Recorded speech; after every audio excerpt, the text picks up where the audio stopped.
योगी ने न सिर्फ लाउडस्पीकर पर सख्ती की है, बल्कि यूपी में घुसपैठियों पर भी बड़ा फैसला लिया है। योगी ने अवैध बांग्लादेशी और रोहिंग्याओं को चुन चुन कर निकालने का प्लान तैयार किया है। इसके लिए थाना स्तर पर अफसरों की जवाबदेही होगी, मोहल्लों में खुफिया पुलिस भी तैनात होगी। निकालिए बांग्लादेशियों को, निकालिए रोहिंग्याओं को, और बताइए आवाम को निकाल करके हमने इतने रोहिंग्याओं को वापस भेज दिया है, इतने बांग्लादेशियों को वापस भेज दिया है।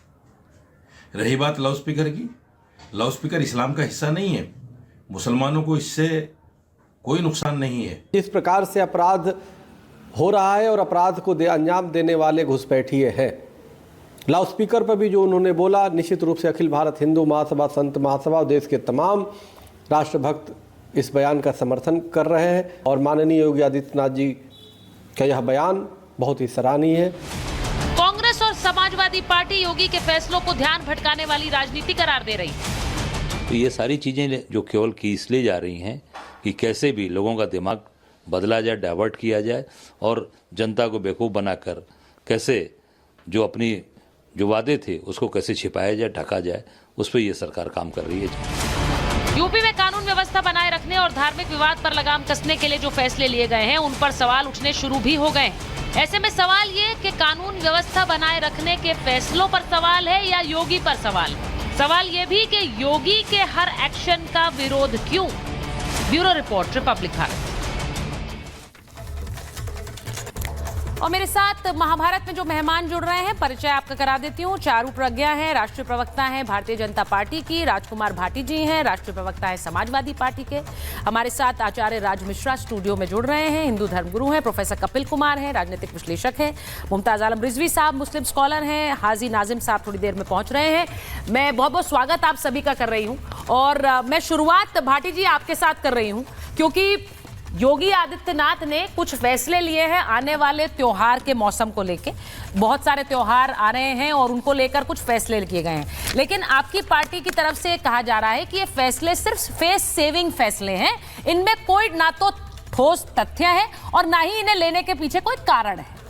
ये सिर्फ फेस सेविंग फैसले हैं, ऐसा क्यों है सर?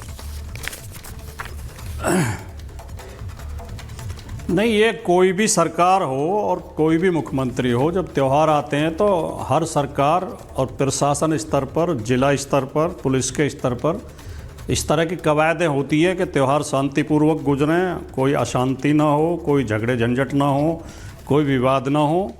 तो इसमें तो किसी कोई आपत्ति नहीं है, अच्छी बात है, सरकार हमारी इस बात में ध्यान दे। लेकिन कुछ ऐसे जुमलेबाज ये करते रहते हैं समय समय पर, जैसे रोहिंग्या और अवैध बांग्लादेशी। अब मुझे लगता है कि योगी आदित्यनाथ जी प्रधानमंत्री बनने की प्रैक्टिस कर रहे हैं, उसका अभ्यास कर रहे हैं, क्योंकि रोहिंग्या, बांग्लादेशी ये केंद्र सरकार का विषय है और केंद्र सरकार भी हमारी 11 साल से लगातार ये बयानबाजी कर रही है कि अवैध बांग्लादेशियों को बाहर निकाला जाएगा। NRC, CA तरह तरह के वो लेके आते हैं योजनाएं। कोई बांग्लादेशी तो ये निकाल नहीं पाए। भारतीयों को अपमानजनक तरीके से अमेरिका से ज़रूर निकाला गया, और ये क्योंकि लगातार चिल्लाते रहते थे कि हम निकालेंगे, फेंक देंगे, इसलिए ये उसका विरोध भी नहीं कर पाए। जो हमारे भारत के लोगों के साथ अमेरिकी सरकार ने अपमानजनक व्यवहार किया, उन्हें बेड़ियों में, हथकड़ियों में जकड़ जकड़ के पशुओं की तरह सामान ढोने के जहाज़ों में लाद लाद के बेइज्जत करके निकाला गया, उसका ये विरोध इसलिए नहीं कर पाए क्योंकि खुद कहते रहते थे कि हम निकालेंगे विदेशियों को।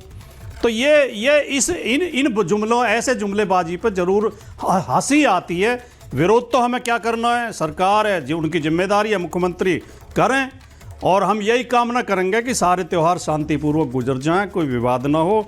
लेकिन आपने अभी हरदोई का जिक्र किया, हरदोई में विवाद डीजे की वजह से नहीं हुआ था जी। हरदोई में विवाद इस कारण से हुआ था कि इन्होंने जो कुछ नौजवानों के अंदर एक नफरत की भावना भर दी है, वो दूसरे धर्म के धर्मस्थल और उनके घरों पर जाकर चढ़ जाते हैं, वहाँ उत्तेजक नारे लगाते हैं, वहाँ पर अशोभनीय बातें करते हैं और फिर विवाद हो जाता है। ऐसे ही इसी कारण से हरदोई में विवाद हुआ था, वरना तो सभी समुदाय अपने शांतिपूर्वक त्यौहार मनाएं और मनाते रहे हैं। इसमें किसी को क्या आपत्ति है? भाटी जी, आपने कहा कि वहां पर आपत्तिजनक नारे लगाए गए। इस तरह की खबरों के हमेशा दो पहलू होते हैं। कोई कहता है कि आपत्तिजनक नारे लगाए, किसी ने कहा हमारे धर्म के जुलूस के सामने वहां पर आपत्तिजनक बातें की गई, सड़कें रोकी गई। ये दोनों दो पहलू हैं और ये दोनों ही तरफ से ना हो इसीलिए ये एक्शन लिया जा रहा है। ये दोनों तरफ से ही ना हो इसीलिए ये एक्शन है, क्योंकि आने वाले समय में महाशिवरात्रि है, रमजान है और उसी के साथ होली भी है। मैं आ रही हूँ भाटी जी, 10 सेकंड ले लीजिए, फिर मैं जारू जी के पास जाऊँ। 10 सेकंड ले लीजिए आप।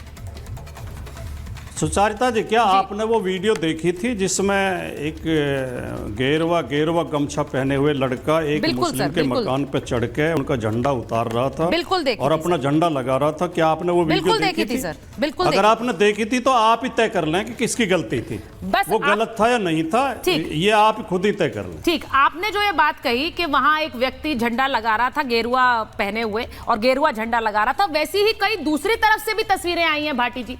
तो मेरा मानना यह है कि दोनों ही तरफ की तस्वीरें आपत्तिजनक है कि नहीं है? उनकी भी आलोचना होनी चाहिए। आपत्तिजनक है ना सर, ये नहीं होनी चाहिए। तरफ से अगर आए तो उनकी भी निंदा होनी चाहिए, वो एक्शन लेंगे, उनकी भी निंदा होनी चाहिए। चारू जी वो कह रहे हैं कि वो तस्वीरें याद है, उस तरफ की तस्वीरें याद करिए। अब ये एक्शन जो जरूरी है, रोहिंग्याओं पर इस वक्त एक्शन क्यों है? त्योहार का समय है, वो रोहिंग्याओं पर एक्शन। वो कह रहे हैं कि ये केंद्र सरकार का विषय, ये सिर्फ मामले को उठा देते हैं, ये बना देते हैं कि उससे कोई एक अटेंशन पॉइंट मिल जाए। चारू जी।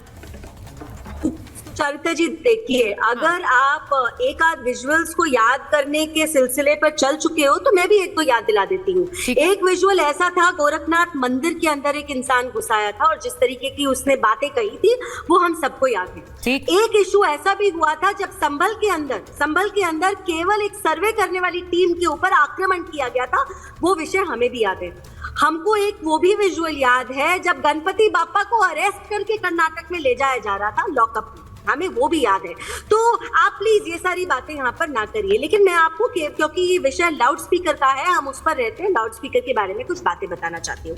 1990s में सबसे पहली बार कोर्ट ने ये कहा था कि लाउड स्पीकर्स का यूज बिना परमिशन के लिए नहीं होना चाहिए। भाई, रेजिडेंट्स रहते हैं, बाकी लोग रहते हैं, बुजुर्ग होते हैं, बच्चे पढ़ रहे होते हैं, लोग डिस्टर्ब होते हैं, और लाउड स्पीकर का आपकी धर्म, आपकी रिलीजियस आस्था से कोई लेना देना नहीं है। अभी भी most recently Mumbai high court ने इसी महीने कहा है कि अगर आप जो भी रिलीजन प्रैक्टिस करते हैं उसका लेना देना लाउड स्पीकर से तो कुछ है ही नहीं। तो यहाँ पर कहाँ आप इस्लाम को लाकर जोड़ देते हैं मस्जिद के ऊपर लाउड स्पीकर लगाने से? ये गलत बात है। दूसरी बात, योगी जी ने जो किया है वो सबके लिए सामान्य किया है। अगर आज आप लाउड स्पीकर एक मस्जिद के ऊपर नहीं लगा सकते, आप मंदिर के बाहर भी लगाना चाहेंगे तो आपको परमिशन लानी पड़ेगी, और इसी को सेक्युलरिज्म कहते हैं। सेक्युलरिज्म वो नहीं होता जो आप अब तक चलाते आ रहे थे कि रामनवमी की यात्रा को परमिशन नहीं मिलेगी राजस्थान के अंदर, या जिस तरीके से हिंदुओं का अपमान होता था पश्चिम बंगाल में और हर हिंदू को अपना फेस्टिवल मनाने के लिए, अपना त्योहार मनाने के लिए कोर्ट का दरवाजा खटखटाना पड़ता था। इन सारी प्रथाओं पूर्ण विराम लगाने का काम किया है योगी सरकार ने, और इसको कहते हैं भारत का। पर चारू जी सवाल ये भी है कि लाउड स्पीकर पे तो पहले से दिशा निर्देश है ना, तो उन पर पालन क्यों नहीं हो पा रहा है? सवाल तो ये भी है